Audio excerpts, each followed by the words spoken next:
aynan shu Ronaldoga duo qilyapman men. O'sha quradan beri. El qatori, u el razmeriga ham tushar ekan. Hamma narsada aralash. O'zim el kiyman hozir el qatori. Sal anaqa bosh og'risi ham bor-ku. Oxir kunmiki deb qo'yaman. Endi bar o'shalar qatoriman deb o'ylagansiz deb xavotirsiz bobur. Endi odam o'zi haqida yaxshi fikrda. Erta o'yladimki, sharhlayotgan paytimiz Ronaldo gol urib qolsa deylik. Baqirmasak aybdor bo'lamizmi deb o'yladim. Men Ozoddan so'ramoqchiman. Qaysi biri? O'zbekiston. Siz Real muxlisi bo'lganingiz uchun buniki kattaroq deb o'ylayapsiz. Realniki Liverpoolnikidek katta emas, muammosi.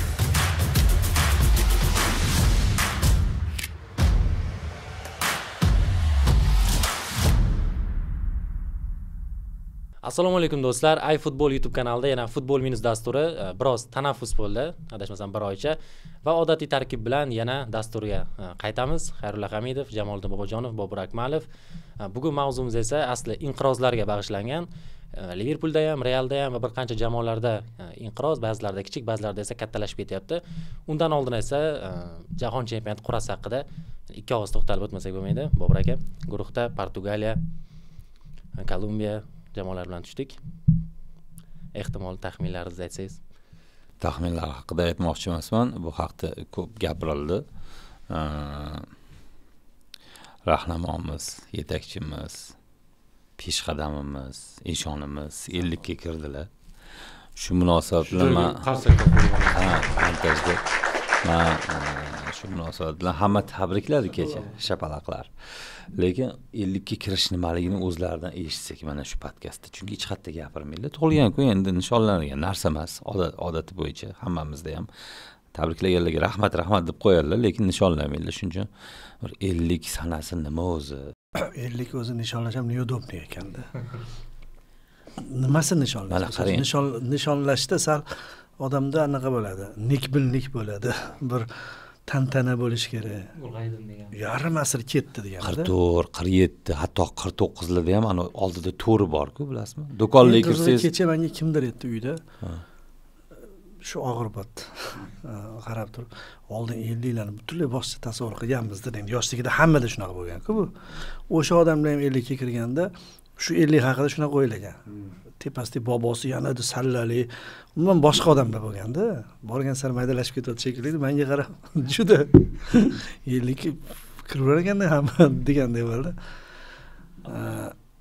Shu men she'r yozmoqchi bo'ldim o'zimcha kecha. Yoza olmadim. Mana yarim asr bog'lasa bo'ladi-ku, 50 degan so'zdan so'z o'yin chiqarmoqchi bo'ldim. U el qatori, u el razmeriga ham tushar ekan. Hamma narsada aralash. O'zim el kiyman hozir el qatori. 50 rosa o'ynab so'z o'yin qilmoqchi bo'ldim, chiqara olmadim to'g'risi. Lekin yaxshi narsa topsa bo'lardi. 40 ta topilganda, 40 baribir yani shunda bilinadi. Jo'shqinroq, yoshlikligi. Yo, o'zbek tilida o'zi qdan so'zlar ko'p-da. Zo'r harf. Maqollar ham ko'p-da. Misol uchun 50 da ham hali 100 gacha sanaydi-ku ota-bobolar.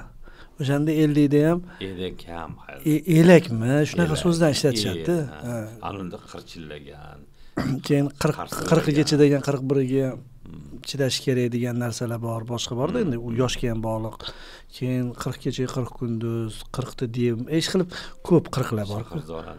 50 juda ana под вопрос ekanda. Bunda anaqa aytgani Tottenhamga o'xshaydi. Shu og'ishda Tottenham 40 hali shans bor-da, o'rtadaman deb umid qilsangiz bo'ladi. 50 endi og'ishda o'zi og'ish. Raqamni o'zi ham ruh ham beradi deb bo'ldi degan. Bo'ldi 50 dan keyin bo'ldi. Umuman 40 degan, 30 degan narsalarni o'tmaysan deganda endi 60 nima qanaqa bo'ladi?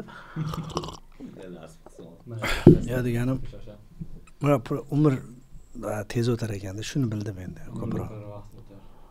50 ga Jamol ham kiradi yaqinda, biladi. Hech narsa o'zgarmaydi. Mana shu o'tirishida hech narsa o'zgarmaydi. Men javob beraman. O'tgan yil qo'rqitdingiz. Bir kun siz bormisiz, yo'qmisiz? Bir joyga ketsak aytdi. 47 juda dedi, xavfli yoshda dedi. Muhammad Yusuf rahmatli, yana bir Bobur. Bobur. 47.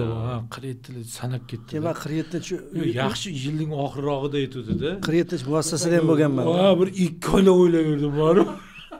Sal anaqa bosh og'risi ham bor-ku. Oxir kunmiki deb qo'yaman. Endi bar o'shalar qatoriman deb o'ylagansizlar Muhammad Yusuf. Endi odam o'zi haqida yaxshi fikrda. Yo'q, mol mulkni borku vasiyatlar qilib. Bitta imkon unaqa bo'lmasligini aytardim. Andijonlik bo'lsa, ikkalasi andijonlik. Bolam, anaqa tog'dagi olmagan dacham senga. Orzular hammasi, dunyoni kezish orzuyim senga deb Telegram kanalimda. Yo'q, mol mulkni anaqa qildim. Ha, kreditam senga. Inqirozlar mavzusidan 50 yoshga o'tib ketdik. Ha, jahon Jahon chempionati. chempionatidan qolib ketdi. Bobur to'g'ri boshladi. Yosh ham inqiroz o'zi. Jamoalar. Biz hamma narsa bu yil bor-ku Ozodbek. Birinchi marta o'ylayapti. Xayrilla birinchi marta 50 ga kiryapti. Birinchi marta jahon chempionatiga chiqdi. Keyin birinchi marta nimadir bo'ldi. Men yoshligimdan beri birinchi marta yomg'ir so'radim. Yo'q, menda bo'lgan avval anaqa endi to'xtamayapti. O'zbekiston milliy jamoasi birinchi marta 2 marta sovrin yutdi. Kafa bilan anaqa nima edi? Anaqa Alyanka. Juda ko'p narsa birinchi marta bo'ldi. Inter Miami MLS chempioni bo'ladi. Hech bo'lmagan narsalar bo'ldi. Miami chempion bo'ldi, Amerika chempioni. Qoyil. Shuning uchun qura birinchi marta bo'ldi. Jahon chempionatiga 48 talik jahon chempionatiga bir jinnicha qura bo'ldi, e'tibor bergan bo'lsanglar. Men marosimning o'zi haqida bilmayman, hamkasblar boshqa joylarda balkim Otabek maqtadi kecha. Menga to'g'risi nima deydi, yoqmadi. Tramp uchun, bir shaxs uchun qilindi. Bir shaxs uchun, uning ko'ngli uchun hamma rol o'ynaverdi. O'zi hozir jahon siyosatida ham shunaqa. Bir odamning ko'ngli uchun, boshqa uchun, shoh uchun, olam panoh uchun nima deydi? Qilib o'sha uchun hamma narsa qura ham shunaqa bo'ldi. Endi guruhga kelsak, o'zimiz guruhga kelsak, guruhiga menimcha yaxshi jamoalar tushdi.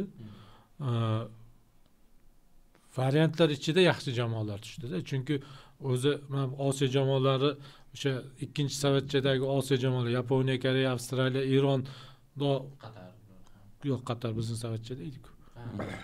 Savatlarga bo'lingandan, anaqa guruhlarga bo'lingandan keyin o'zi bizga Argentina, Ispaniya, Braziliya, Portugaliya, Angliya qoluvdi-da. Shulardan bittasi aniq tushardi. Men o'ylayman, shularning ichida yaxshiroq variant tushdi. Agar bizga kuchsizroq jamoa desa, men Portugaliyani kuchsizroq demoqchi emasman. Portugaliya bilan nimagadir mening xayolimda futbol o'ynasa bo'ladi deb o'ylayman. Masalan, Ispaniya va Argentinaga qaraganda-da, balki Angliya bilan ham o'ynab bo'ladi. Lekin Fransiya, Germaniya, Braziliya, Argentina, Ispaniya bular gap bulardan kuchliligi yoki kuchsizligida emas. Qanaqadir nima deydi? Odam orzu qilgandan baribir sal Real qaraysiz. Chempion bo'lgan jamoada. Portugaliya. Keyin Portugaliyada menda endi xafa bo'lishmasin, bo'lishsa ham o'zlari biladi, Ronaldochilar. Aynan shu Ronaldoga duo qilyapman men o'sha quradan beri. Yo'q, uning sport formasi mana shu yil juda keskin tushdi. E'tibor bergan bo'lsanglar, Al Nassr to'liq jamoa u uchun o'ynaydi. Shuning uchun sovrini yo'q. Oltaba xudo xohlasa formasi tushsa, baribir Portugaliya jahon chempionati futbolchilar u uchun, u ko'proq gol urish uchun harakat qilishadi. O'yin shunaqa quriladi Martins tomonidan. Uning formasi yomon bo'lsa, bizga yaxshi bo'ladi deb o'ylayapman. Ularda o'yini chiqmaydi. Lekin bizga qarshi o'yinda agar Ronaldo tushmasa, umuman imkoniyatimiz yo'q. Tushsa ham xavfli bo'lishi mumkin. Kutilmaganda ham gol urtashlash odati bor Ronaldoning. Birinchi Armaniston bilan 5-0 bo'lgan o'yinda kutilyapti, yaxshi gol ura olmayapti oxir paytlar. Qurol bitta bo'lib qoladi-da. Qurol bitta bo'lib qoladi. Nima qilish kerakligini biladi. Lekin Portugaliya o'zi tarkiban juda kuchli. Himoyadan boshlab yarim. Ronaldo o'ynamasa ham o'ynasa. Juda kuchli o'rtasida. O'zi mana shu savol ko'p aylandi oxirgi paytlarda. Gap faqat Ronaldo, lekin mas Kolumbiya ikkinchi savatchadan eng kuchlisi bizga tushdi. O'sha Kolumbiya edi menimcha. Istiyaslar bor u yerda. Ancha kuchli tarkib. O'zi ko'p aylanayotgan narsa Ronaldo Portugaliyaga xalaqit beradi degan gap o'zi rostmi? Shunaqa qarashyapti ekspertlar. Men shunaqa deb o'ylayman. Men buni hozir yangilik sifatida aytmayapman. Buni 22-yilgi jahon chempionatida ham aytganman. 24-yilgi Yevropa chempionatida ham aytganman. 26-yilgi jahon chempionatida ham xudo xohlasa aytaman va bu isbotini topadi degan umiddaman. Yo'q, men Halil akamni so'ramoqchi edim. Juda ko'p podkastlarda hammani Kolumbiya va Kongo, ehtimoliy Kongo bilan qo'rqitib, Portugaliyani muammo sifatida ko'rmaganing. Hozir shuni sababini sal izohlab berib keting. Muammo sifatida ko'rmadi, u ikkinchi tur. Yo'q, muammo sifatida ko'rmaganingizni aytyapman. Ya'ni Portugaliya osonroq, xuddi Jamol akam aytgandek. Portugaliya o'zi men ko'pirtirdim sal. O'zi Portugaliya unaqa emasda. Nima bo'lishi ko'p ehtimol o'yini chiqib qolsa agar Portugaliya Kolumbiyadan kuchli. Aniq kuchli. U muammo emasda biz uchun. Muammo Kolumbiya bilan narga kim chiqsa ham. Ikkinchi turda o'ynaymiz. Portugaliya bilan. Va Portugaliya bilan xohlaymizmi, xohlamaymizmi, boshqalarda bo'lmagan jihat Ronaldo bilan Portugaliya va Ronaldosiz Portugaliya bor. Buni ko'ryapmiz ham. Endi Ronaldo yaxshi ham hozir terma jamoamizning 12-yilgi versiyasi qarshi chiqmayapti. Masalan 16-yilga oxirgi 16-yilga versiyasi chiqqanda hech qanaqa imkoniyat yo'qdir dedim-da. Chunki u yosh edi, baribir ya'ni tezkorroq edi. Ya'ni seziladi, ya'ni sekundlarda boshqaladi. Hozir mana bu saralash bahslariga qaraydigan bo'lsak, saralashda Ronaldoga o'ynash juda ko'p. Boshqa joyda ham aytdim. Portugaliya tarkibi shunaqa kuchliki, mana shu Ronaldoni jahon chempioni ham qilishi mumkin. Masalan, jahon chempioni qila oladi demoqchiman-da. Shu darajadagi 40 yoshdan oshgan bu odammi? Baribir 40 yoshdan oshgan. O'zi ham intervyuda aytib turibdiki, nima istaysizlar mendan 41 ga kirayotgan odamni. Hali 6 ta 7 ta o'yin bilan meni baholamalaring to'g'ri gapirdi-ku o'sha joyini. Endi u oldingi chiziqda o'ynagan paytda shunaqa imkoniyatlar ko'p bo'ladi. Hali atrof dastidan-da. Agar chempion bo'lsa ham borib Portugaliya chempion qilgan bo'ladi Ronaldoni. Masalan, yoshligida bo'lgan 16-yil men Ronaldo chempion qilgan deb o'ylayman. Haqiqatan misol uchun play-offlarda bitta o'z urib tashlagan. Anaqa Uelslarni. Finalda ham o'sha vaziyat bo'lmaganda bu yog'iga bar nimadir qilish mumkin edi Fransiya bilan. Mayli endi bilmaymiz bu yo'qni. Shunga agar Ronaldoli variant bo'ladigan bo'lsa, Abduqodir ham ayniqsa bo'ydor nima edi? Aliqulovlar nima qilishligini kerakligini biladi. Chunki bilsangiz qizil kartochkalari ham ikkinchi qavatdagi ishlar bilan bo'ldi-da. O'sha Irlandiya bilan ham u ichkarida turibdi, hamma olib keladi, atrofdan o'sha An-Nasrda bo'lgan voqealar davom etaverdi bu yerda. Faqat endi An-Nasrdan ko'ra ijrochilar o'ta kuchli, haqiqatan ham. U Ronaldo ichkarida turgan paytda boshqasi ham urib ketyapti. Boshqa shuncha Portugaliya o'ta kuchli. Mana Kolumbiya bilan qo'rqitib yurgan sababi, Kolumbiya bilan birinchi o'yinda o'ynaymiz. Meksikada o'ynaymiz. Kolumbiyaliklar keladi. Va Kolumbiya yomon tomoni boya Jamol bilan gaplashib keldik. Haligi shu tarkibi shunaqa yulduzli, masalan, yulduzlari ham misol eng katta yulduzi Luis Dias. U ham bir yulduzga o'xshamaydi. Mehnatga Oliselarni oldida mehnatkash yulduzda. Xamisdan boshqa. Endi Xamis ham u aytdan 4 yilda bir marta choy damlaydigan bir jin. Hamma jamoalarning klubiga qarasangiz, u klubiga qarashingiz kerak emas-da. Leonmi bir Messidan o'ynaydi. Farqi yo'q. U aynan 4 ta o'yinni zo'r o'ynab berishini biladi. Ko'p Amerikada ham shunaqa qildi. Hamma tarkibidagi futbolchilar yuguradigan, mehnat qiladi. Hammasi yugurishi ham shart emas o'zi. O'sha birinchi o'yin O'zbekiston birinchi marta borib. Men Fabio Cannavaro terma jamoada kim bo'lgan bo'lsa ham, mundial shu yerda jismoniy tayyorgarlik masalasi yuzaga chiqadi. Urugvay ko'rdik-ku yaqinda. Hali men Kolumbiya, men Portugaliya birinchi turda o'ynasa bor-ku. Mensimasdan borib yutqizib qo'yish mumkin-da. Bo'ladi birinchi turda. Argentina ham o'tgan Saudiyaga. Ko'p bo'ladi. Ispaniya ham yutqizgan. Bo'ladi. Men Kolumbiyalarda bo'lmaydi. Kolumbiya o'zi yo'q deydi, hurmatam. Nastroy boshqacha bo'ladi. O'zi hozir bilmaymiz bu jamoadan deydi. Mana ESPN'da tahlilni ko'rdim. Eng sirli jamoa O'zbekiston degan. Chunki aynan bizning guruhdami yo mundialdami? Mundialda shulardan bittasi degan. 3 dan 4 dan sanaga Cabo Verde'ni sanagan. Chunki Cabo Verde bar Afrikadan chiqdi. Bekorga chiqmadi. O'zbekiston play-offsiz chiqdi degan. Bu hazil ekan emas degan. Not anaqa qarasa, natijalarga qarasa, oxirgi payt Misr, Eronlar umuman yo'q deydi. Butun jamoa deydi. Haqiqatan ham butun. Lekin biz bilamiz, xarakterimizni, hali bosimda erta 90-95% stadionni muxlislar o'tirishi Meksika keladi-da. Aksiga AQShda bo'lsa ham, AQShda boshqacharoq, har xilroq joy-ku. Meksika juda Janubiy Amerikaga yaqin. O'zini ham alamboruvchi chiqib ketganmiz. O'sha stadionda bo'lgan menimcha. Shuning uchun men Portugaliyani o'ylash, Portugaliya umuman o'ylash kerak emas deyapman-da. Shunaqaki hamma narsani tayyorgarlik ham bo'ladi-ku ertaga. Masalan, shunaqa jamoalar bilan o'ynash kerak. Urugvay ham o'ynadik Urugvay bilan. Lekin yetakchilar ba'zilari yo'q edi. Lekin Urugvay ham Kolumbiyaga o'xshamaydi. Kolumbiya siz bilan sharhladikmi? Telegramda sharhlagandik-ku. Copa Amerikada ham Braziliyani yeb qo'ydi. O'yinda ham yeb qo'ygan, keyin hisobda ham yutgan. Argentinani ham yutib bo'luvdi. Deyarli, ha. Messi jarohat olib chiqib ketgan. O'yin chiqmagan o'sha o'yinda Argentina.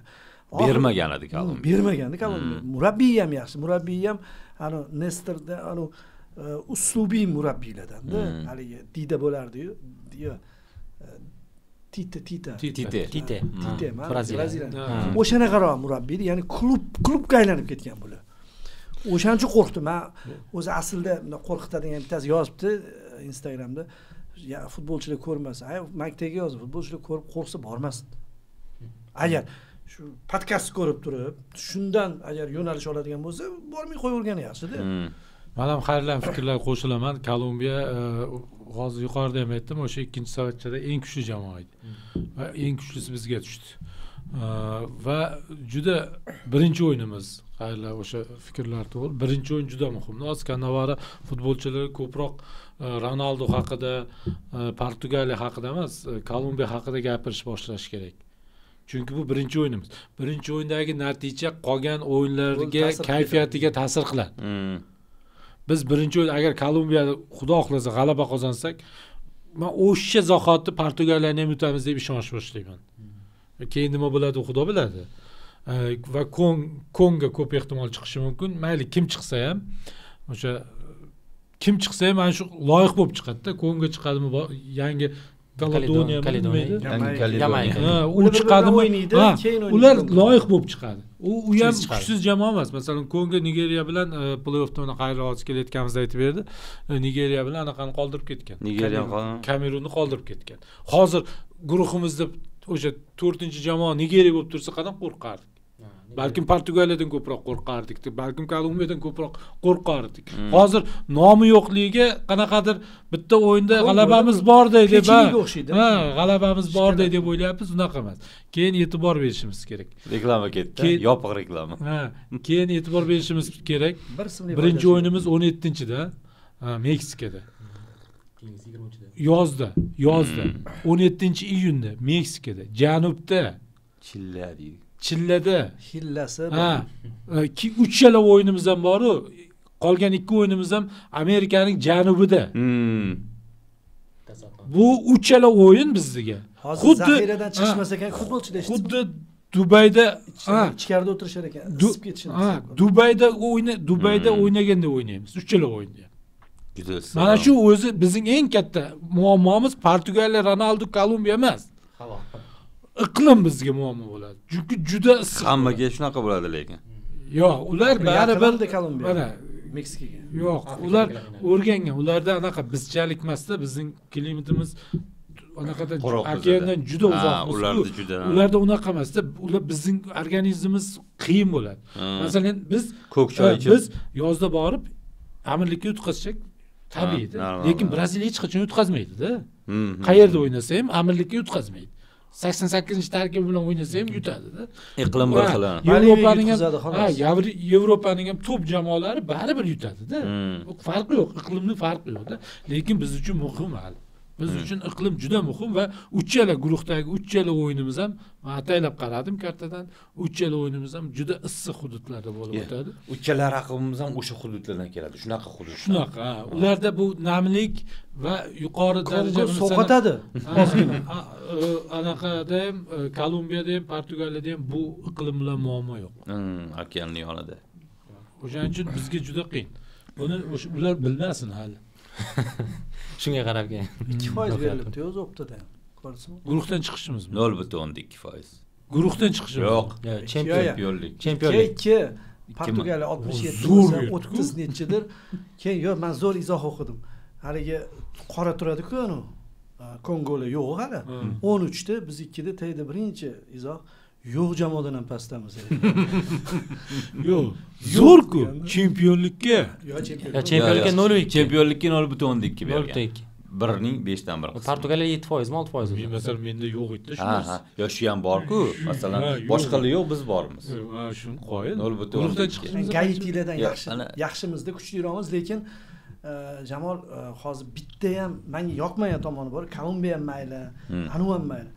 Gaitimi, Yangi Zelandiya ham tushirib berdi. hech bo'lmasa hali sal cho'ntakdagi 3 ochko deb o'ynaydigan jamoa ham emasda, Kongo kelib turibdi. Bu Afrikadagi terma Shuning ham yomon tushdi deb hisoblayman. Hali og'ir guruh deb tushganim 3 ta, xuddi bilasizmi, o'sha Yurgen Gedeli o'ynatgan-ku 2003-yil. Geynrixlar bor. O'sha guruhda nomdorlari Argentina, u yerda Panama bo'lgan. Yo'q, o'sha Mali, Ispaniya, Mali. O'sha Afrikadan kelganda. Uchalasi bilan zo'r o'ynagan O'zbekiston. Maliga yutqizganmiz. O'yinlari, lekin 3 ta yutqizganmiz-da. Men yutqizamiz. Argentina, Ispaniya, Mali edi. Og'ir bo'ladi-da, borgan sari boraveradi. Keyin ham olimpiyachilarimiz holingiz olamimizmi, terma jamoa futbolchilaridan mana shunaqa katta ma'rakada tajribaliroqda, chunki olimpiadada o'ynashdi ular. Birinchi o'yinni ta'siri haqida ko'p eshitganman-da, ko'pchilik. Birinchi o'yin zo'r o'ynaganman. Zo'r o'ynagan o'yinida ham ispanlar bilan keyingi o'yinga ta'sir qilib yuborganda. Birinchi o'yin juda muhim. O'shaning uchun aytyapman, Kannavaro hozir hech qanaqa Portugaliya bilan ko'ngil tushadimi, kim bilan ular haqida gapirmaslik kerak futbolchilar. Portugaliyaga Kolumbiyaga birinchi o'yin Portugaliyaga tayinlanib ham bo'lmaydi. Yaqinda kim bilan, mana misol uchun Kolumbiyani aniq bilasiz, atrofidagilar bilan o'ynatadi.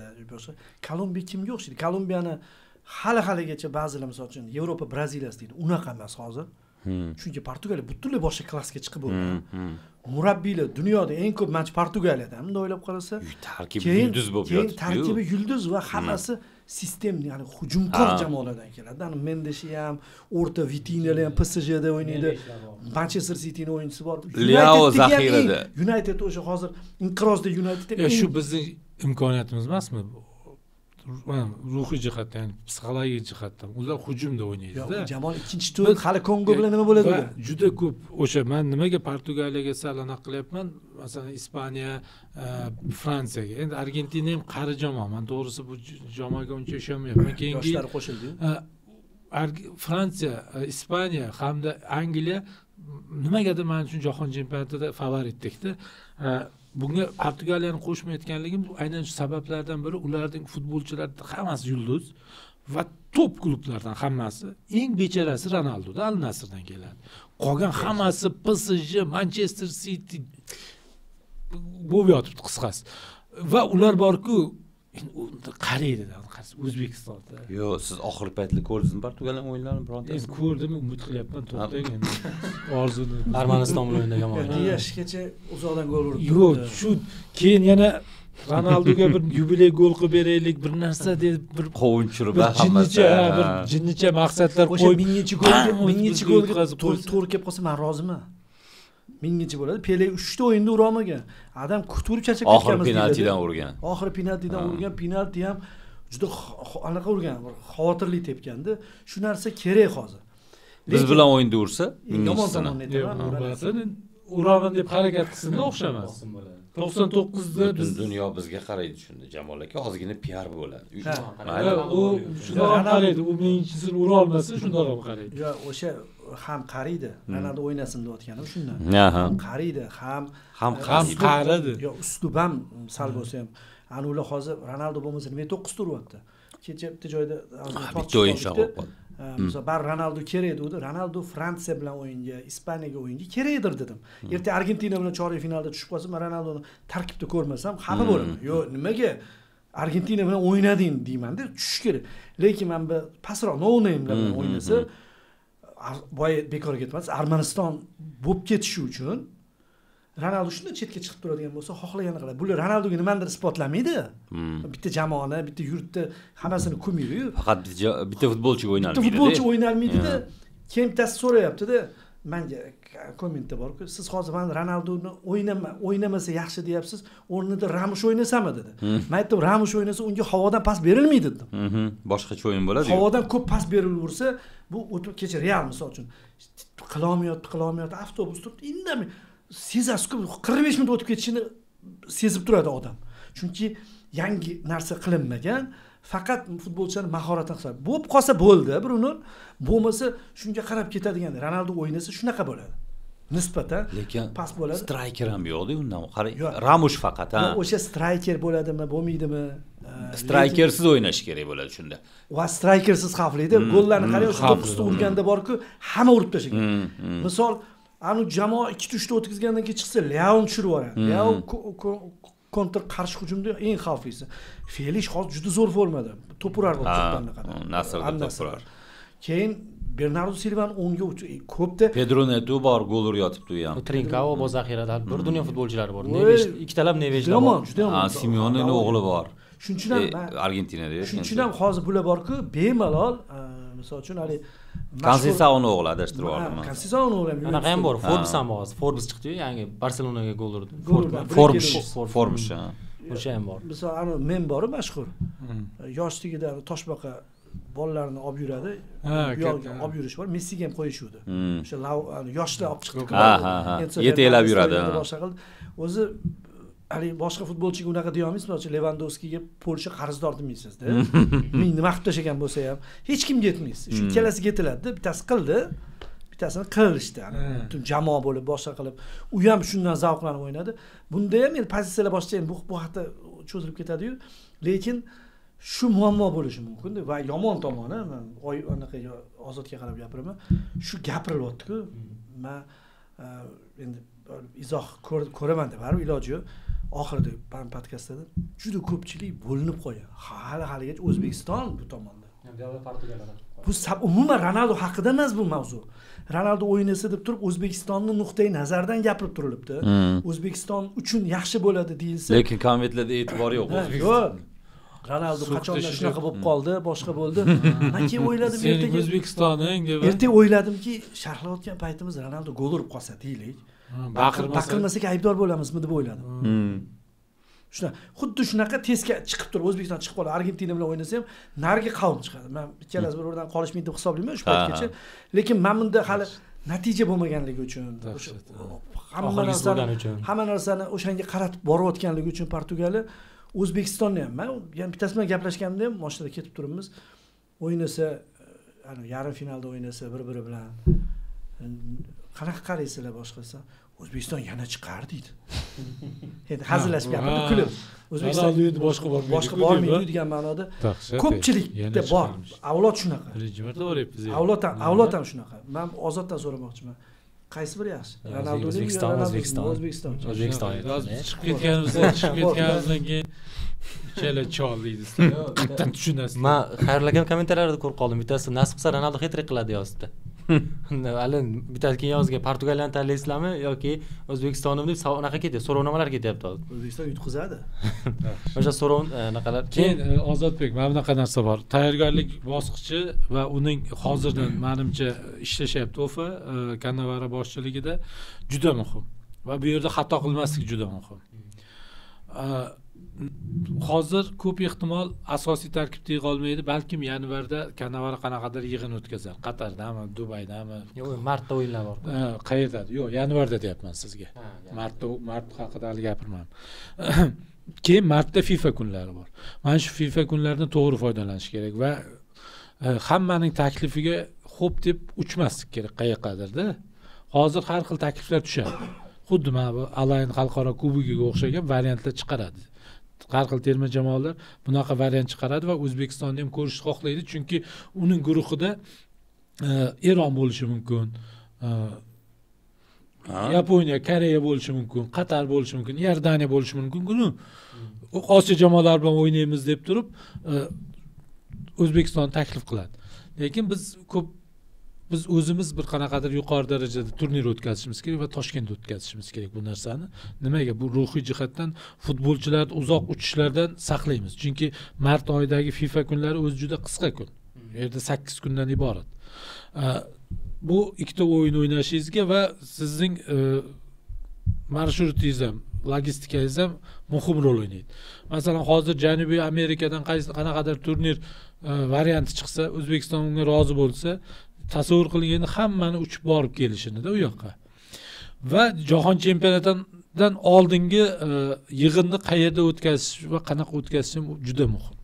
Biz birinchi o'yinimiz Meksikada o'tkazishimiz uchun ko'p ehtimol Meksikada bo'lishi mumkin yig'inimiz ham. Moslashadi, boshqa qiladi, lekin buning no tarafi bor. Siz jahon chempionatidan kamida 2 hafta oldin yig'asiz futbolchilarni-yu. ular juda katta muddatga butunlay iqlimi butunlay yer sharining narigi tarafida baribir ruhiy jihatdan ham jismoniyat jihatdan ham siz baribir boshqa joydaligini his qilasizda, qiynaladi. Keyin yaqinlaringiz oldingizda bo'lmaydi, boshqa bo'ladi. Mana shu futbolda mayda narsa yo'q. Mana shu hamma mayda ikir-chikirigacha inovatga olib, mana shu tayyorgarlik bosqichini juda to'g'ri amalga oshirish kerak. Bu ham juda eng muhim. Bu biz hozir Portugaliya, Kolumbiya yana bitta raqib haqida o'ylaymiz. Aslida biz o'zimiz haqimizda ko'proq o'ylashimiz kerak. Asosiy tayyorgarlikka boshqa narsalarga o'tavering. Inqirozlarga bu kirmasa kerak endi inqirozga guruhimiz. Asosiy inqiroz bu issiq dam olishlar. Inqirozni oldini olish haqida fikr bildiradi. Inqirozda endi Liverpool haqida asosiy gap mavzu edi, lekin kecha Real o'yindan kelib chiqsak, Real ham inqirozga tushib qoldi desak bo'ladi. Siz Real muxlisi bo'lganingiz uchun buniki kattaroqdek bo'lib ketdi. Realniki Liverpoolnikidek katta emas, muammosi. Kattalashib borayotgandek tuyulyapti-da, borgan sari. Lekin birinchi bo'lib turib Real bosh murabbiy ketishi mumkin-da. Ularning sabrsizligidan. Mana shu Realdagi inqiroz aslida sababchilar. Ikir-chikirgacha bilmayman Real haqida fikrlarim. Real baribir bu yil qurilayotgan jamoa. Chunki yillar davomida Ancelotti boshqargan jamoa bu bir ma'lum bir darajaga chiqdi. O'zining eng yuqori bosqichiga chiqdi, masalan. Kunora Chempionlar Ligasini yutdi-da, hattoki Benzemasiz ham yutdi-da Chempionlar Ligasini.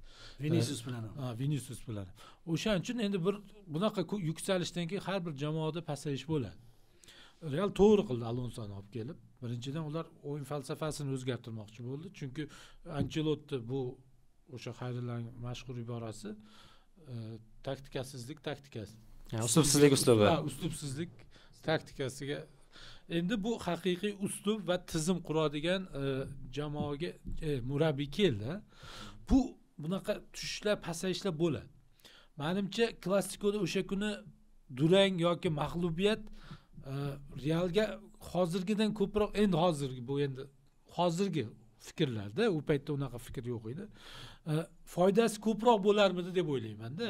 Klassikodagi g'alaba ularni qanaqadir oyog'ini yerdan uzib qo'ydimi, boyagi noto'g'ri yondashuvlar bo'ldimi, ba'zi bir to'g'ri ketyapmiz deb o'ylagandir balkim. To'g'ri ketyapmiz dedi, ishlamay qo'ydimi, ish qilib ko'p mana klassikodan beri o'ziga kelgani yo'q-da. Allaqachon Barselona mana 4 ochko oldinga o'tib ketib qoldi. Hozir klassikoda kim yutdi desangiz, endi nima foydasi bor-da? Lekin keskin tanqid qilmaslik kerak. Alonsoni ishdan haydash haqida o'ylab ham ko'rmaslik kerak. Unga hech bo'lmasa 1 yil imkoniyat berish kerak. Chunki u Alonso, u ham bitta no tarafi bor. Alonsoga o'xshagan u Alonso La Ligada yoki Realga o'xshash jamoada emas, o'zining murabbiylik salohiyatini Bayerda isbotladi-da. Bayer bu Alonsoga yarashadigan, Alonso Bayerga yarashadigan murabbiy edi. Ya'ni u yerda bilasizmi, ba'zi anaqalar bo'ladi, kichikroq kollektiv bo'ladi-da. Kichikroq kollektiv bilan bir ma'lum bir natijaga erishishingiz osonroq bo'ladi. Chunki u yerda hamma bir-birini tushunadi va bir xil jamiyatda ham tutgan o'rni bir-biriga yaqin bo'ladi. Statusi. Biri o'ta boy, biri o'ta qashshoq bo'lmaydi, deyarli bir-biriga yaqin. Alonso bilan Bayer shunaqa yulduziga to'g'ri kelgan anaqa edi-da. Obyektlar edi deylik. Subyektlar. Realda albatta qiyin bo'ladi. Realda endi bu boshqa darajada futbolchilar. Asosiy muammolar qarang qayerdan chiqdi? 2 marta durang o'ynagandan keyin futbolchilar tarafdan chiqyapti-da. Uning uslubi uncha qoniqmayapmiz. Endi bu rostmi, yolg'onmi? Bu chiqdi qisman baribir. Yo'q. Shunaqa xabar chiqdiki, demak, qisman baribir haqiqati bo'ladi. Aynan shunaqa bo'lmas. O'shaning uchun Bayerda bunaqa bo'lmaydi. Bayerdagi futbolchilar ham o'sha bitta Wirtz yulduzga aylangan bo'lsa, u Wirtz chiqayotgan payti Alonsoning uslubi haqida o'ylamaganda, murabbiy vazifa berdi, shuni bajarishga harakat qilgan. Bu yerdagi yulduzlar o'ylash boshlayapti-da. To'g'rimi? Biz Ancelotti davrida terlamasdan g'alaba qozonardik, hozir yugurishga majbur bo'lyapmiz. Men yarim santimetr o'ngroqda o'ynardim. 3 metr 30 santimetr yugurardim. Hozir 3 metr 36 santimetr yuguryapman. Nima bu? Bu hali Real darajasidagi bu Alonso ham o'rganadi. Ya'ni bu Bayerdagi boyagi bir tekis futbolchilar emas-da bular. Bular jahon chempionlari, Chempionlar Ligasini zerikkandan yutib yuradigan bolalar. Alonso ham ko'nikish kerak bo'ladi. Futbolchilar ham ko'nikish kerak bo'ladi. Muxlislar ham ko'nikish kerak bo'ladi. Realning rahbariyatiga sabr. Agar hozir keyingi turda aytaylik, mana hozir chorshanba kuni City bilan o'ynaydi. Aytaylik yutqazib qo'ydi. Alonsoni olib tashlasangiz, kimni olib keladi? Kimnidir vaqtinchalik olib keladi. Zidanni. Yo'qoladi. Baribir mavsumni qutqarib qolish eng ideal variant Alonso'da. Boshqa kelgan odam moslashaman deguncha yana vaqt yutqazib qo'yadi, lekin hozir Zidan deganingiz esimga tushdi. O'sha Benitesni mana shunaqa davrda olganda yarmida kelgan. Zidan qutqarib ketgan. Hamma narsa bo'lishi mumkin. Balkim Realda shunaqa o'ylaysizda. Balki jarohatlar ko'paygani ham bog'liq bo'lishi mumkin. Jarohatlar ham endi o'yin ustubidan kelib chiqib turibdi. Kecha misol uchun Militaoni noto'g'ri tanlanganidan karyerasi markazga qo'ydi, unga Raul Asensio qo'ydi. Raul almashtirib qo'ydi, Daryoda o'ynagan qanotda. Mayli bu. Real bilan Liverpoolning inqirozlarini farqini aytmoqchiman. Yo'q, kecha bunga bitta detalga to'xtalib ketaylik. Kecha atalab qizil olganga o'xshamadimi? Ozgina bo'lsa ham sizlarga. Yo'q, birorta vaziyatda. Mana karyerasi holati va haligi fol. Fran endi ba'zan bo'lib turadi. Sabab kerak. Alonso? Yo'q, Alonso emas, chunki ya'ni undan charchaganlik, ha. Yo'q, chunki futbolda bo'lib turadigan holat. Menimcha hamnaqa bo'ldi-da. Hozir Liverpool bilan farqini gapirsa, muammo ko'z chiqadi haqiqatan. Qanaqaligi ma'lum bo'ladi. Jinsi bor-ku, kasalligi. Sifoyati deydi. Liverpoolda o'ylashimcha Arne Slot nimanidir futbolchilarga yetkazyapti. Futbolchilar shuni qilishyapti, lekin Liverpoolning raqiblari APLda har bitta o'yinga tayyorgarlik ko'radigan juda kuchayib ketib qoldi. APL o'tgan yilgidan kuchliroq hatto. Chunki o'rta miyonalardan pastda ham mana misol uchun 3 ta ligadan chiqqan jamoalarning hozir tepada yuribdi. Sunderland ham yuribdi, Leeds ham tepada yuribdi. Qaytanga Wolverhamptonlar eski o'ynab yurgan jamoalar pastda. Har bitta o'yin final bo'lib ketdi va Liverpool har bitta o'yinda raqibdan ham kelib chiqyapti va murabbiyning gapini qilishyapti demoqchiman. Qilyapti, lekin murabbiyning haligi ko'rsatmalari narigi tomon undan yaxshiroq tayyorgarlik ko'ryapti-da, muammoli joylarga urib ketyapti. Liverpoolda o'sha o'zini muammolari ham bor-da. Ya'ni buzilgan futbolchilar ba'zilari tushunmasligi boshqa narsasi emas. Murabbiyni kuchi yetmay qoldi deb o'ylayman. Arne Slotda shuning uchun ham out bo'lyapti. Kuchi yetmasligining sababini Realda bu murabbiy hamda futbolchilarning o'rtasidagi o'zi kontakt bitta tilda emas deb o'ylayman. Shuning uchun o'sha jarayon qurish kerak deyapti-yu. Qurishda faqat bitta muammolar bor. Real sabr qilmaydi. Bu aniq. Keyin hozir mana Zidan gapirilgandan keyin Zidanda to'xtab qoldi jamoa o'zi ham. Boshqa jamoada to'xtab qolmaydi. Oxirigacha ketish kerak bo'ladi Alonsodirdi, lekin bitta Zidan varianti aytilgandan keyin to'xta, balkim o'zi bu jamoaga o'sha eski uslubdir. Yo'q, o'zi qachon uslub qurgan Real. Yo'q, endi baribir qanaqadir bo'ladi, erkinroq o'ynash. Endi eng asosiy Ancelotti ham necha yildan beri Ancelotti bilan Zidanning eng asosiy uslubi deb o'ylayman. Har bir futbolchini mana erkinlik berish, erkinlik berish va yaxshi o'ynaydigan jihatini qo'yib berish. Eng zo'r skilllarini chiqarib berish. Eldor Rimda gaplashganimizda bor-ku, Ranierini shu tomondan maqtadi. Oldingi Yurich keldi, futbolchilarni qiynab tashladi, bog'lab tashladi. Endi Eldor bilasiz, bar odam bilan gapirdi, ular gapirdi, lekin bu hammada o'tgan, Rimda hammada bo'lgan narsa futbolchilar. Noto'g'ri joylarda o'ynatgan. Kecha Alonso qilayotgan ishlari tinimsiz. Misol uchun har bitta o'yinda, Real bilan o'yindan olsa ham, boshqa o'yinda ham qaysidir futbolchi o'zini komfort his qilmayapti, baribir. Bitta, ikkita bo'lsa ham. Valverde, Bellingham bilan Arda Güler maydonda asos tarkibda tushadigan bo'lsa, aniq mana Bellingham bo'lmasa boru, Güler hamma narsani o'ziga oladi. Griezmann, Messi o'ynagan payt qanaqa bo'lardi? Zo'r yulduz bo'lib kelgan. Bellingham bo'lsa sal qaytarib berurardi. Bo'ladi. Güler ham 15 martalab men sharhladim-ku, 15 martalab yondi Bellingham ko'rsa, san qil deb berib qo'yapti. O'ziga olish yo'qda. Buni endi balkim shunaqa jarayoni shunaqadir, shundan o'tish kerakdir bunikiga. lekin Realda qiyin bu narsada. Aynan eng dunyoda qiyin birinchi raqamli jamoa desa Real keladi. Xayolingizga hali bitta narsani o'tkazib, chidab, yo o'ynaysan boshqa himoyachilarni aytib keldim bu. Boshqa joylarda o'ynashini hisobiga Militao jarohat olyapti. Men inqiroz deb o'ylayman, murabbiy va futbolchilar. Bu yerda rahbariyatda deb o'ylaymanki, Alonso kelishida baribir 180 millionga futbolchi olindi. Flick bilan solishtirishadi 57 million bu oldi. Bu 180 million hech narsa qila olmayapti deb. Alonso kelishdan oldin deb o'ylayman. Baribir Real futbolchiligi baribir afsona bo'lmasa ham katta futbolchi bo'lgan. Afsona ham desa bo'ladi-da. Keyin Bayerda bitta narsa chalg'itadi juda ko'pchilikni. Bayer o'tgan yili bosimsiz o'ynagan, boya aytilgan. Umuman lekin shu bosimsiz jamoa bor-ku, butun mavsum so'nggi daqiqalarda urganda, Realni rekordlarni yo'qqa chiqarib tashladi. Oxirgi daqiqalarda fizikasi yaxshi bo'ldi. Comebacklaydi juda ko'p. Juda shu tomonlarni mos keladi desa, futbolchilar o'ylaganki, men bu yoqdan hozir kelib turib, baribir Xabi Alonsomi u o'zinikini o'rtaga qo'ymaydi. Qo'ysa ham bir 20%, 30% ni qo'yadi, 70% Realga qoladi degan fikrda bo'lgan futbolchilar.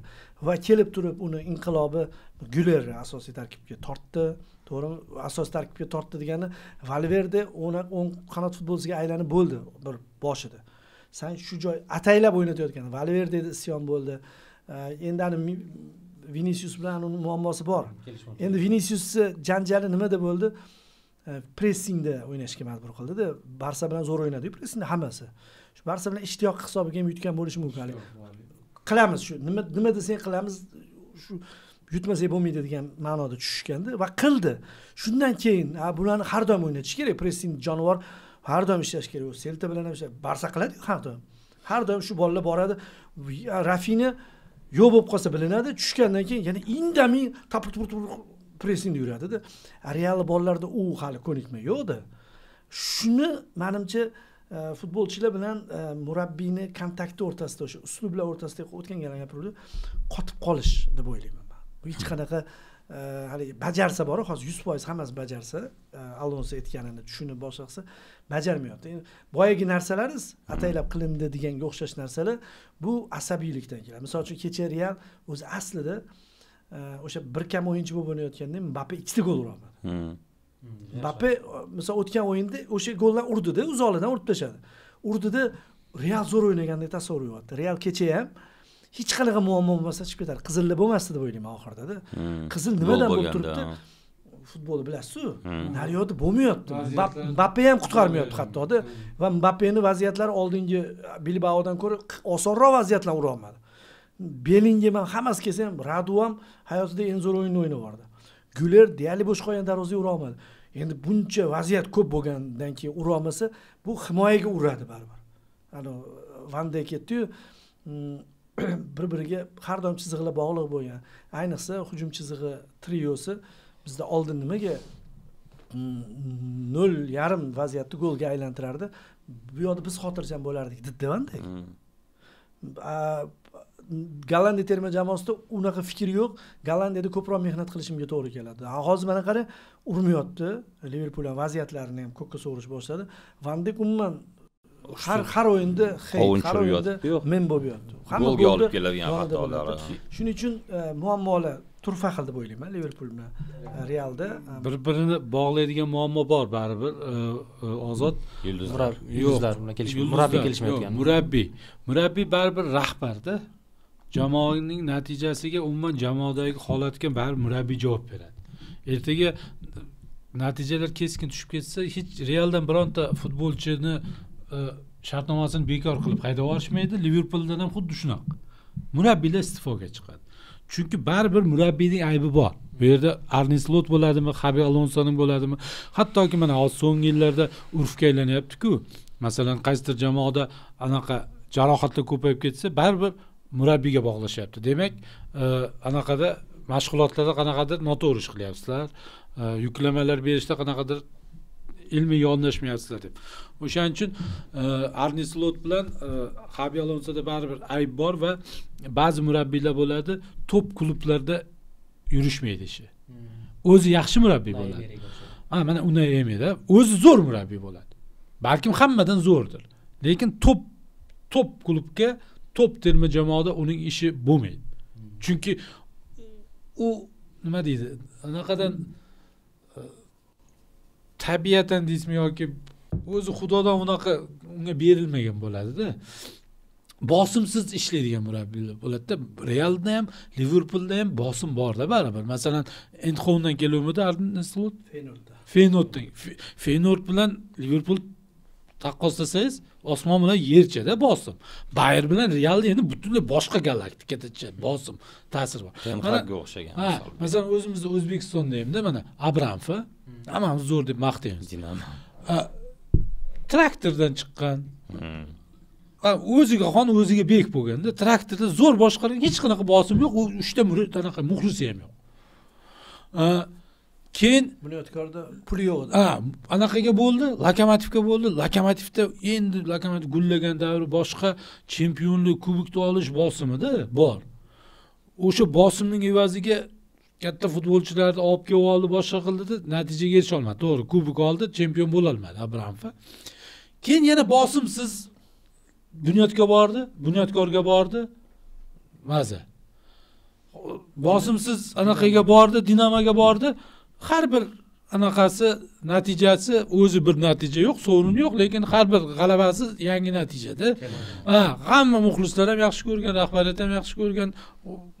Zo'r, o'yin ham zo'r, hamma narsasi zo'rda. Lekin ertaga Abramovni zo'r natija qilib deb turib Paxtakorga olib kelib qo'ysangiz, Paxtakordagi imkoniyat bilan boshqa bilan eploladimi, eplolmaydimi boshqa masala. Xuddi Unai Emeryda bo'ldi-ku mana shunaqa holat. PSJga olib bordi, Arsenalga olib bordi, bo'lmadi. Mana Aston Villada maza qilib yuribdi, Sevillada maza qilib Villarrealda maza qilib. Bayerga olib borib qo'ysangiz maza qilib yuradi. Arsenal yutdi. Hattoki Rossiya chempionatida Spartakda katta bosim bor-da. Spartakka keldi, eplolmadi. Xalq jamoasida u yerda. Spartakka kelganda Unai Emery eplolmadi-da. Shunaqa mura. Xabi Alonso bilan Arne Slot ham balkim shunaqadir. Bilmaymiz, lekin men Xabi Alonso masalasida hozir men u tarafdaman. Hech bo'lmasa yilning oxirigacha imkoniyat berish kerak. Va anaqa deb o'ylamayman. Hozir ketma-ket bir hozir bitta tur yutadi, ketma-ket ikkita o'yin yutsa, yana bu narsalar esdan chiqadi degan. Baribir City bilan hozir o'yinda men Real favorit deb o'ylayapman, to'g'risi. Chunki Cityda ham muammolar bor-da. Keyin Real tarixida birorta murabbiy va birorta yulduz shuni nima deydi, qadrlanmagan, bilasizlarmi? Bu shunda ovoz kechilgan. Capello chempion bo'lgan yilni eslang. Shu Realda. Na Raul, na Casillas. Realga hech qaysi Di Stefano ham, Cristiano Ronaldo ham, Raul ham hech kim kimda ozgina inqiroz bo'lsa, bo'shatishdan shunchaki nima qo'rqmaydi Real. Juda oson voz kechadi. Futbolchidan emas, unaqa tez hozir Salah zaxiraga to'sib qo'ydi-yu. Ayb rostdan Salah ortiqcha mana Portugaliyaga Ronaldo o'xshaydi. Mana u bitta o'g'lim anaqada Liverpool muxlisi. Futbolga qattiq qiziqadigan o'g'lim o'zi. Misr bilan o'ynayapmiz. Oston fantastik o'yin ko'rsatdi-ku. Keyin aytdim, almashinglar dedim. Ana shunda dedim, Ostonni olsanglar desam, u tekinga ozgina pul bersa Salohga dedim-da, endi ustiga desam, Salohni tekinga berib olamiz dedi. O'sha qachon edi? Noyabrning boshida edi. Salohni men haqiqiy Liverpool muxlislari, men bu yil to'g'ri deyapti. Ular haqiqiy Liverpoolni yaxshi ko'radiganlar. Masalan, ba'zi muxlislar bo'ladi, bir futbolchining orqasidan o'sha jamoani yaxshi ko'radi. Bir xil futbol muxlislari bor, jamoani o'zini yaxshi ko'radi. Masalan, kim kelib ketsa ham. Kim kelib ketsa ham, kim bo'lishidan. Ba'zi realchilar bor, masalan, o'sha Ronaldo ketgandan keyin ham Ronaldo United o'ynab anaqa qilganda Realga qarshi o'ynasa, Realga muxlislik qilgan, chunki ular Ronaldo. Lekin ba'zilar Ronaldo bilan ko'chib yurganlar bor. Lekin haqiqiy Liverpool muxlislari hozir birontasi Salah anaqa demayapti-da. 3 ta o'ynamay tushmayapti. Lekin mavsumning boshidan beri tushyapti-ku. Statistikasi 6 ta golda qatnashganmi, shunaqa lekin 17 o'yinda. Yo, sport formasi yomonligini o'zi ham aytib turibdi-yu. O'zi aytmayapti-da, ayb menda emas deyapti. Men o'tgan yil zo'r ishlar qildim deyapti. O'tgan yili haqida. Bu o'tgan yilda. Yo, o'zini holati yaxshi emasligini baribir tan olib bilib turibdi, ammo holatim yaxshi emasligiga darrov meni o'tkazib qo'yasizlarmi degan e'tiroz bor-da. Salahda eng asosiy farq o'tgan yili yangi murabbiy kelgan-ku, yangi murabbiyga isbotlash bo'lmagan. Klub ketdi-ku. Klubga jahl. Klub ko'proq jamoada o'rin qoldirganmi yoki menmi deb klub bilan tortishdi. O'zi klub ketishiga sabablardan ham bittasi balkim Saloh bo'lgan. O'sha zaxiralarga chiqib ko'rishmaydi. Battar hozirgi vaziyatidan yomonroq. Ochiqchasiga bir-biriga qo'l. O'shaning uchun zo'r o'ynadi. Keyin boshqa tomondan oltin to'pga imkoniyat ham bor edi-da. Yaqinlashganingiz sari zo'r o'ynab borasiz-ku. Yo'q, endi baribir sabab ham bo'lishi kerak. Boshdan o'ynadi-da, u boshidan zo'r bosh. Birinchi davron yorib. Boshidan dabdala qilyapti. Keyin yana ikkinchi sabab bor. Bu endi baribir aytishimiz kerak. Bironta uni sherigi qolmadi. Yangi jamoada o'ynayapti-da. Yo'q-da. 3 ta hujumdagi o'yinchisi bittasi o'ldi. Bittasi Darwin Nunes ketdi. Baribir Nunes qichiq debsa ham boshqa qilsa ham Dias ham ketdi. Kim yo'q. Juda muhim futbolchi edi. Va hatto Sabaslayni ham ketdi deb hisoblashyapti. Sabaslay u markazda emas, o'ngda boshqa pozitsiyada o'ynab turibdi. Trent ketdi. Trent eng ko'p pas bergan ekan golli vaziyatlarda 5 ta Salahga golli pasda bergan futbolchilar ro'yxatida bittasi yo'qdi. Ichida Sabaslay ham bor. U Sabaslay emas-da. Hozir Salah o'zi o'ylab qarasa, yangi jamoada o'ynayapti. Unda atrofi futbolchidan kelib chiqamiz u. Va motivatsiyasi ham yo'q. Yo'q, u boshqarish kerak edi Harlarga shu o'rinda. Endi hamma ketdimi, u boshqarish kerak edi. Bobur, misol uchun men yaqinda bittasi aytdi-ku, mana men misol uchun o'zim biz boshqa nuqtai nazardan Real Barsa haqida ana qo'ysam, podkastda. Yo'q, podkast video qo'ysam, sizda bilmadim, sizda uncha farqi yo'q. Men o'chirib qo'yaman.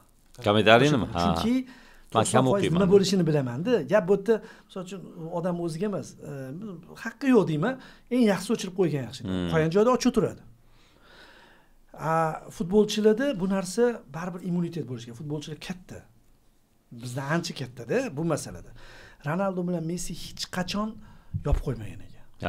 Hech qachon anaqasini. Izohlar bo'ladi. Izohlarni bor-ku. Salah ko'pincha yopib olar ekan. O'zi mana tabiatdan kelib ekanda. Yoqtirmaydi, boshqa qilmaydi, yo o'qiydi. Futbolchilar Salah darajasi mayli, past oddiy o'qimaydi-da ko'p. To'g'ri emas-da o'qishi. Millionlab anaqa obunasi ko'p bo'ladi. Bo'ldi, qo'yib qo'yaveradi-da. U o'chirib, yoqib, hali kompleksi bo'ladi-ku sal. Shu narsalarga yo'g'roqligi bor. Keyin Liverpoolda hali darajasi oshib borib uzoq yillar o'ynagandan keyin mana hozir mana o'sha intervyusida o'tgan yilni ko'p pesh qilganini o'qidim-da. U keyin birinchi norvegiyalik bitta reportyorga intervyu bergan, bilasizmi? Shunchalik bo'lgan, uchragan odamga beraman deb. Bironta bir anaqaga bermagan. Normal jurnalistga gapirgisi kelib yurgan ekan. Kim bor degan? Berishga, intervyu shaklida chiqish kerak bo'lgan. Onasini ham qo'shgan. Bu misol onamga aytdim, keyingi o'yinga keladi, Enfieldda bo'ladi, Enfieldda oxirgi o'yini bo'ladi degan. Bu endi jahlli. Misol Ronaldo shuni boshqacharoq qilgan-ku, butunlay Morganni chaqirib turib, mayli, bu ham tanqid qilingan, lekin uniki katta masshtabda. Boshqa darajada qilgan. Keyin Manchester Unitedda butun muammolarni ochib tashlagan, bir g'ing deyolmaydigan muammolarni aytgan. Aslida hali Hazrat Ali aytganda, sen haqni aytyapsan, lekin botil joyda ishlatyapsan. Bo'lgan o'zi uniki. Lekin fakt bo'lganda, mana hozir misol uchun Ten Hag yutqizsa ham mana aytuvdi-ku deydi-da, o'zi uchun aytgan o'sha paytda. Bilamiz o tabiatini, uni ham boshqasini ham. Salah u narsani eplolmaydigan bola. O'zi bunaqa futbolchi sifatida shakllanmagan. U har doim futbol o'ynagan, yaxshi taassurot qoldirgan bir ijobiy obraz uni Salah ko'rsangiz. Hozir eplolmayapti. Mana shu narsani keyin boya to'g'ri aytdingiz. Xabi Alonsoni Real nima uchun haydab yuborishi mumkin? Ko'p futbolchilar uchun murabbiy haydaladi. Lekin bitta futbolchi isyon qilsa bor-ku, murabbiy tanlanadi. Hatto manaman deganicha bittasidan voz kechib murabbiy tanlanganini ko'rdik-ku tarixda. Mana hali-haligacha anaqa ham men qo'shilaman shu fikrga. Messi kelmaydi deydi. Hamma bu odam Messini juda yaxshi ko'rishib, Barselonadami taqashyapti. Hamma tomonlar Messi ham ishlatib turibdi. O'zi resurslarni yo'q joyda kelib qolishi, boshqasi taktika o'zimda o'ylab qarasan. Lekin hammasiga Laporta minglagan heytlar tegdi qolib ketsa ham bo'ldi deb turibdi-da. Chunki bir xil narsalar bor, o'zi bo'ldi bo'ladi, o'zi to'xtatmasa, o'sha hozir qanaqa o'ynab turibdi Barselona? Buziladi-da, klub ikkinchi planga tushib qoladi. Bizni ko'rishimiz, bir nostalgiyamiz, u narsalar boshqa narsa, lekin bu juda qiyinda, qurib olish qiyin o'zi. Flik bilan qurib oldi o'zi, muammodan chiqib oldi. Endi shunda hozir hamma boya ham gaplashib keldi-ku. Hamma hozir Messi mana MLS yutdi. Buziladi-da katta jamoa. Hozir 6 oymi o'ynashi mumkin. Barselona tarafga shuning uchun yurish qildi deb o'ylayman. Uniki o'zini uslubida. Hali hech kim Ronaldo ochiqcha gap boshqa xarakterli. Mayli hamma narsa deysa, kela shunisi bilan farq qiladi. Lekin Messini qadamini yaqinlashtirmayotgan asosiy sababi Barsani butunlay hozir hamma narsasi buziladi. Chunki pressing qilish kerak. Barsani eng asosiy qurol Rafinha yo'q paytida yutqizdi nechta o'yinni. Ya'ni orqaga ketib qoldi. Ertaga Messiga birov bir narsa deya olmaydi va keyin yomon tomoni yarim yil o'ynaydi, yarim yildan keyin yana noldan qurishadi. Juda ko'p narsa noldan qurish. Fantastika o'ylab qarasangiz, u tarkib qiyin bo'ladi. O'tmasdan ham turib, tezlik, boshqa narsalar o'rtada bor u yerda. Yo'q, ayniqsa pressingda, misol uchun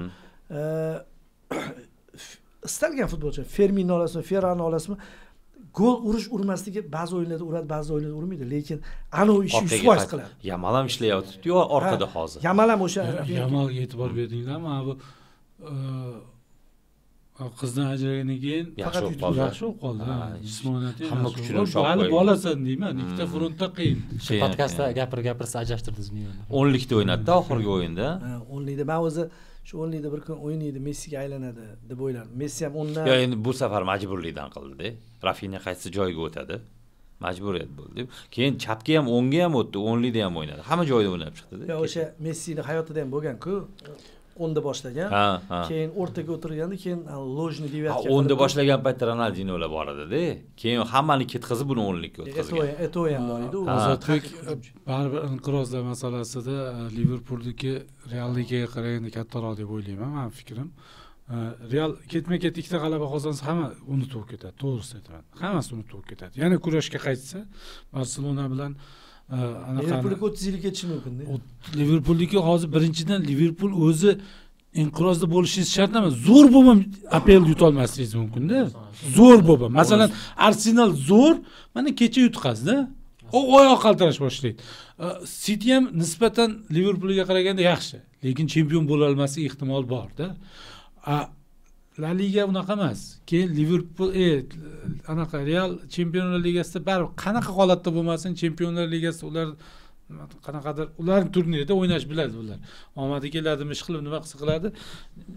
Baribir Liverpoolning inqirozi kattaroq deb o'ylayman. Chunki yarim jamoa yengida jamoalarga. Yo, mayli. Va juda ko'pi o'zini oqlamayotgan transferlarda. Realda unaqa emasdi. O'zi mana shu transferlarda xato qildi. Umuman Slot o'tgan yili o'sha eng katta yutug'i jamoani, klubdan qolgan jamoani o'zgartirmagani bo'lgan ekanda. Bu yil o'zgartiraman deb birinchidan futbolchilar juda qimmat oldi. Masalan, Isak bunaqa narx turishi mumkin emas. Kerkez ham bunchalik qimmat emas. Virts ham. Virtsi hozir shunaqa deyapmiz, o'sha paytda narxiga rozi edik. Yo'q, endi baribir-da 100 milliondan tepib olib ketyapti hammasi. Qisqasi Liverpoolda qiyinroq. Real El Clasico'da yutib, butunlay boshqacha taassurot qoldirib, keyin Valensiyani yirik hisobda yutgandan keyin umuman chiki-chiki bo'lib ketdi deb o'ylandi. Hozir aytdilar, ikkita o'yin. Mehmonda o'ynadi. 3 ta o'yin, 5 ta o'yin Chempionlar Ligasida ham o'ynab, mehmonda qiynalib uyga kelganda endi kechagi alohida hikoya. Lekin ikkalasini bir-birini bog'lab turadigan jihat, bittasi El Clasico'dan keyin, bittasi aynan Enfieldda Realni Liverpool yutgandan keyin juda ko'p to'g'ri yo'ldamiz degan fikr keldida va bu yog'iga teskari bo'lib ketdi. Bir-birini yutgani o'zi ikkita inqirozli jamoalar o'rtasida uchrashuv bo'lgan. Lekin Enfield'dagi o'yingacha ham 4 ta yutqazib bo'lgan Liverpool. O'sha Liverpool Enfieldda yutib, o'zimizga keldik deb o'yladi. Zo'r ham yutdi-da, haqiqatan. Burilib oldik deb o'yladi. Yutdi, boshqa qildi. McAllisterlar ochilib ketdi. Shu. Yakunlasak ham bo'ladi. Men nima yo'q, endi yakunlash kerak. Men aytadigan hamma fikrlarni akalar aytib bo'lishdi. Men boshlovchiman. Bu bizga ham fikr qolsin. iFootball YouTube kanalida futbol minus dasturi bo'ldi. Albatta izohlarda bizda izohlarimiz ochiq. Bemalol Realdagi inqirozlar, Liverpooldagi inqirozlar haqida fikrlaringizni yozib qoldirishingiz mumkin. Qo'yishga majbur bo'lasiz. Kelasi haftagacha salomat bo'ling.